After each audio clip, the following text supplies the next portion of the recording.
साथियों, आप सभी का इस प्लेटफॉर्म पर स्वागत है। यहाँ पर हम लोग एनसीईआरटी बेस्ड जो है कुछ महत्वपूर्ण प्रश्नों को देख रहे हैं।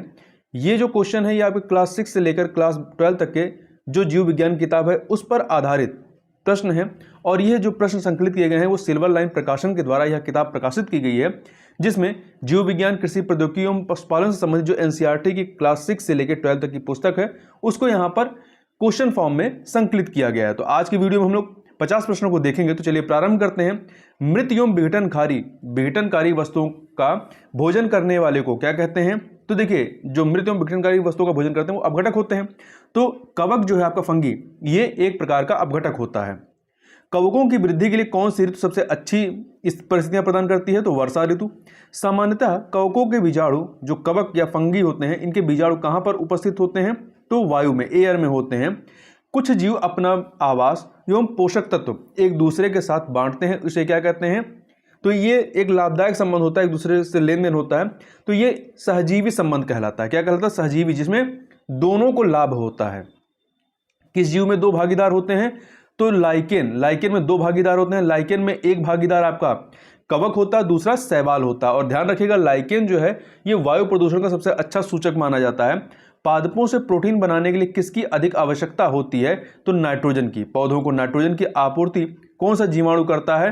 तो राइजोबियम करता है। राइजोबियम अपना भोजन स्वयं नहीं बना सकती। ये किस प्रकार के पादपों की जड़ों में रहते हैं? तो जो फलीदार पादप होते हैं उनकी जड़ों में रहते हैं, जैसे कि आपके दाल या मटर के जो पेड़ होते हैं, पादप होते हैं। किस खाद्य पदार्थ के पौधों से राइजोबियम का सहजीवी संबंध होता है? तो दाल से।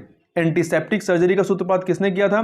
जोसेफ लिस्टर ने। The history of Hindu science किसकी कृति है? तो यह जो है वैज्ञानिक मेघनाथ साहा की है। चेचक के टीके की खोज किसने की? तो एडवर्ड जेनर ने। किसने? एडवर्ड जेनर ने। निम्न से कौन भोजन करने के लिए अपना आमाशय बाहर निकालता है? स्टारफिश निकालती है।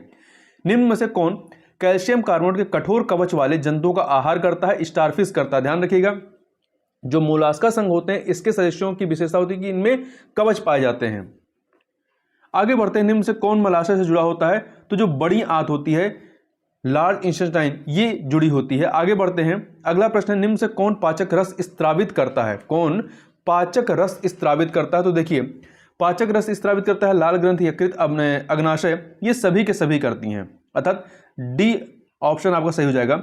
यकृत जिसे लीवर कहते हैं, यह मनुष्य की सबसे बड़ी ग्रंथि होती है और इससे पित्त स्त्रावित होता है। क्या स्त्रावित होता है? पित्त स्त्रावित होता है।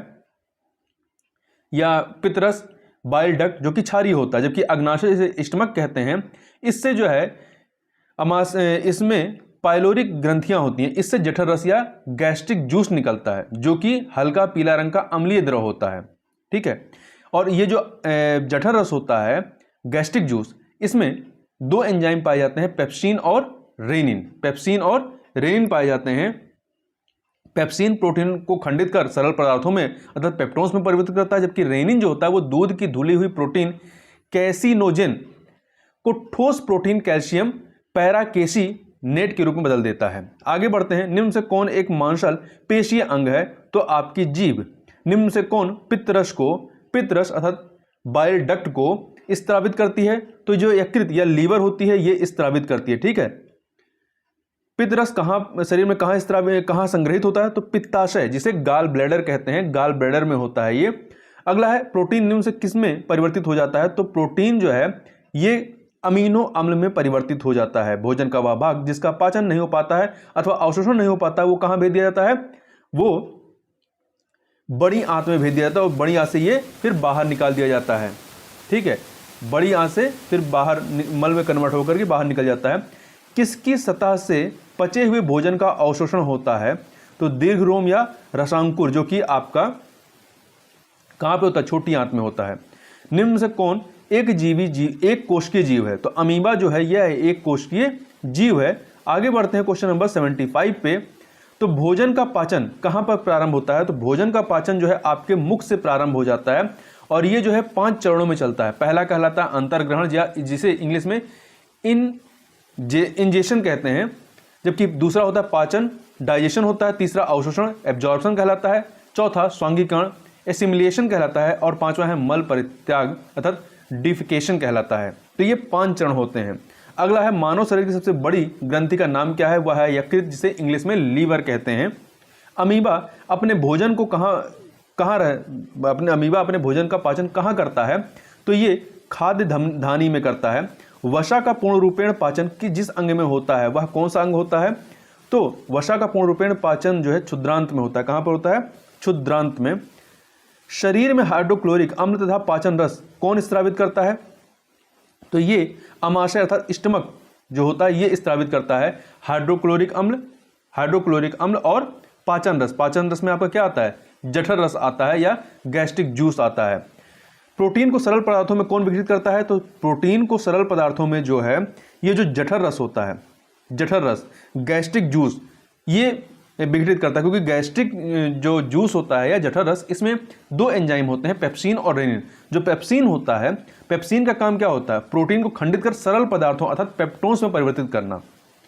वसा के पाचन में महत्वपूर्ण भूमिका निभाता है कौन, तो वसा के पाचन में महत्वपूर्ण भूमिका पित्तरस अर्थात बाइल डक्ट निभाता है। आगे बढ़ते हैं, कोशिकाओं में उपस्थित ग्लूकोज का विघटन किसकी सहायता से कार्बन डाइऑक्साइड एवं जल में हो जाता है, तो ऑक्सीजन की सहायता से। निम्न से किसके दूध का पाचन सबसे आसान होता है, तो बकरी के दूध का। जीव की सबसे छोटी संरचनात्मक और क्रियात्मक इकाई होती है आपकी कोशिका, सेल। भोजन में संचित ऊर्जा किस समय निर्मुक्त होती है, श्वसन के समय निर्मुक्त होती है।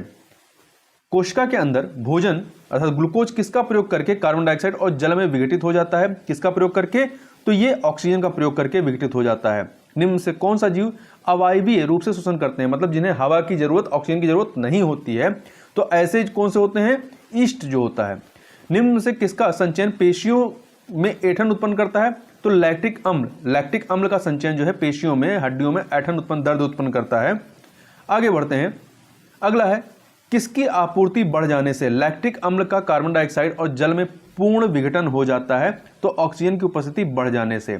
एक वयस्क व्यक्ति विश्राम की अवस्था में 1 मिनट में औसतन कितनी बार सांस लेता है, यहाँ हार्ट बीट की बात नहीं हो रही, कितनी बार सांस लेते हैं, तो 15 से 18 बार, और आपकी हार्ट बीट सामान्यतः 72 बार वो धड़कन चलती है।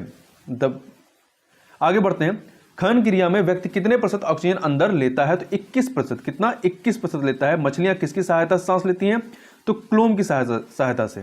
क्लोम जिसे गलफड़े कहते हैं। उच्छ्वसन के समय पसलियां क्या होती हैं, बाहर की ओर गति करती हैं। देखिए उच्छ्वसन मतलब जब आप सांस अंदर खींचते हैं, तो क्या होती है, पसलियां बाहर, क्योंकि हवा अंदर भरती है तो पसलियां बाहर की तरफ गति करती हैं। तिलचट्टों के शरीर में वायु प्रवेश करती है उनके श्वास रंध्रों से। किससे, श्वास रंध्रों से। पचे हुए भोजन को छोटी आंत से शरीर के अन्य भागों तक कौन ले जाता है, पचे हुए भोजन को, तो जो रक्त या ब्लड होता है वो ले जाता है। फेफड़ों से ऑक्सीजन को शरीर की कोशिकाओं तक कौन ले जाता है, तो ये काम रक्त ही करता है, ब्लड करता है। रक्त एक तरल से बना है, उसे कहते हैं प्लाज्मा। देखिए रक्त में जो है दो प्रकार के दो एलिमेंट होते हैं, दो प्रकार के पदार्थ होते हैं, एक प्लाज्मा कहलाता है, दूसरा रुद्राणु या ब्लड सेल कह सकते हैं। आगे बढ़ते हैं, रक्त की लाल कोशिकाओं, रेड ब्लड सेल को क्या कहते हैं, इसे हीमोग्लोबिन कहते हैं। क्योंकि इसमें लाल होता है इसलिए हीमोग्लोबिन की वजह से ये लाल होता है। ऐसे इसका अन्य नाम क्या है, इरिथ्रोसाइट कहते हैं, इसे इरिथ्रोसाइट भी कहते हैं।